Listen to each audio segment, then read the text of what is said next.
इंदौर के ट्रांसपोर्ट कारोबारी राजा रघुवंशी हत्याकांड में हर दिन नए नए खुलासे सामने आ रहे हैं।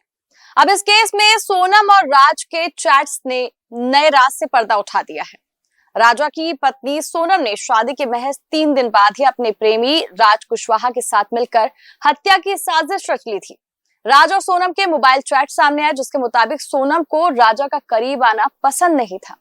शायद ये वही पल था जब सोनम ने तय कर लिया हो कि पति को रास्ते से हटाना है। इसलिए मेघालय जैसे दूर दराज राज्य की ट्रिप प्लान की गई ताकि हत्या के बाद बचा जा सके और शक भी कम हो। मीडिया रिपोर्ट्स के मुताबिक सोनम ने अपने प्रेमी राज के जरिए 2 और लोगों विशाल और आकाश से संपर्क किया और उन्हें राजा की हत्या करने के लिए लाखों रुपए की सुपारी दे डाली। सोनम ने यह भी दावा किया कि अगर वह पकड़े भी गए तो उन्हें किसी कंपनी में नौकरी दिलवा देगी। पुलिस के अनुसार ये सारा प्लान बेहद सोच समझकर रचा गया था। सोनम ने पति राजा और खुद की फ्लाइट की टिकट बुक कराए थे। साथ ही 4 आरोपियों राज कुशवाहा, आकाश राजपूत, आनंद कुर्मी और विशाल चौहान का ट्रेन का टिकट भी सोनम ने ही कराया था। 20 मई को राज तीनों साथियों के साथ इंदौर रेलवे स्टेशन पहुंचा। इससे पहले 2 नई सिम ली गई थी, एक सोनम के पास थी और दूसरी आरोपियों के पास। सिम एक्टिव होने पर सोनम ने आरोपियों से बातचीत भी की। तब विशाल ने बताया था कि उनके साथ राज नहीं आ रहा है। सोनम नाराज हो गई और कहा कि सब कुछ प्लान के मुताबिक ही होना चाहिए।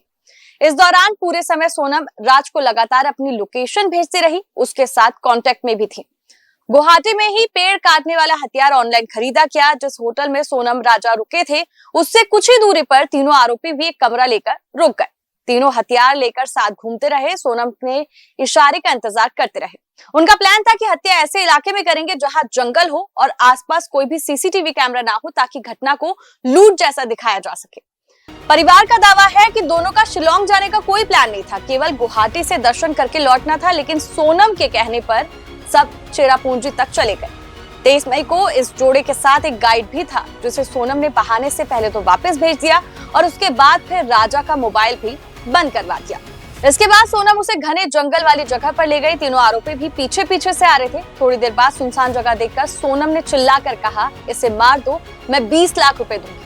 इसके बाद तीनों आरोपियों ने राजा पर हमला कर दिया और हत्या कर शव को रेलिंग से नीचे खाई में फेंक दिया। हत्या के बाद सोनम ने तीनों आरोपियों को 15,000 रुपए दिए और बाकी पैसे बाद में देने का वादा करके वहां से रवाना हो गए।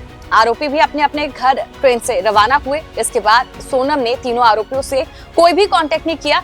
वो सिर्फ राज के साथ दूसरी सिम के जरिए लगातार बातचीत करती रही। मेघालय पुलिस को शनिवार को मिले सीसीटीवी में सोनम राजा से दूर जाकर आरोपियों से बातचीत करती दिखी। यहीं से संदेह हुआ और सोनम का कॉल रिकॉर्ड खंगाला किया। सीडीआर से सोनम के आरोपियों से संपर्क में सुराग मिले। इससे आरोपियों के नंबर्स की लोकेशन इंदौर की पाई गई। राजा की हत्या के बाद से फरार सोनम का कुछ दिनों तक पता नहीं था, कोई सुराग नहीं था। हालांकि सोनम को यह पता था कि उसको लापता मानकर ढूंढा जा रहा है। वो पुलिस की कार्रवाई से भी वाकिफ थी। लेकिन फिर वे अचानक 9 जून की रात को शिलोंग से 1100 किलोमीटर दूर उत्तर प्रदेश के गाजीपुर में एक ढाबे पर दिखाई दी। इसी रात इंदौर पुलिस ने राज कुशवाहा, विशाल चौहान और आकाश राजपूत को भी हिरासत में ले लिया था। कहा जा रहा है कि राज के हिरासत की खबर लगते ही सोनम टूट गई और फिर उसने सरेंडर कर दिया। प्रारंभिक पूछताछ में खुलासा हुआ कि सोनम और उसके आश्रित राज के बीच नजदीकियां शादी से पहले थी। शादी के बाद भी दोनों कांटेक्ट में थे। सोनम राज को पसंद करती थी, उसके ऊपर काफी खर्चा करती थी, जैसे घुमाने ले जाना, कपड़े और जरूरी चीजें दिलाना भी। सोनम का कहना था कि वो राजा की हत्या करके विधवा हो जाएगी और फिर राज से दोबारा शादी करेगी। इधर मामले की जांच कर रही इंदौर क्राइम ब्रांच और मेघालय पुलिस की एक टीम आरोपी विशाल को लेकर उसके घर पहुंची थी।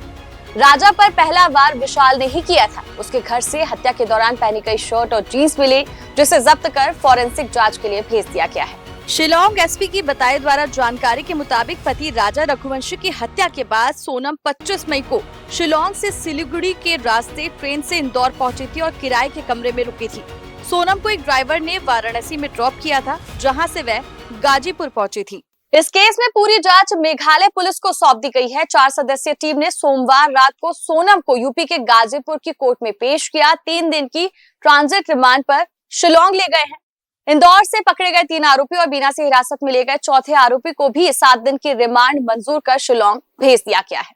मेघालय के गृह मंत्री ने इस मामले में कहा है कि सोनम का परिवार माफी मांगे, क्योंकि उन्होंने मेघालय और हमारी पुलिस को बेवजह बदनाम करने की कोशिश की। फिलहाल इस मामले की जांच चल रही है और भी कई राज से पर्दा उठना अभी बाकी है। आप अपनी राय कमेंट सेक्शन में देना ना भूलें। वीडियो को लाइक शेयर जरूर करें। चैनल चौथा खंबा को सब्सक्राइब कर ले। आपसे मुलाकात होगी अगली वीडियो में। तब तक के लिए नमस्कार।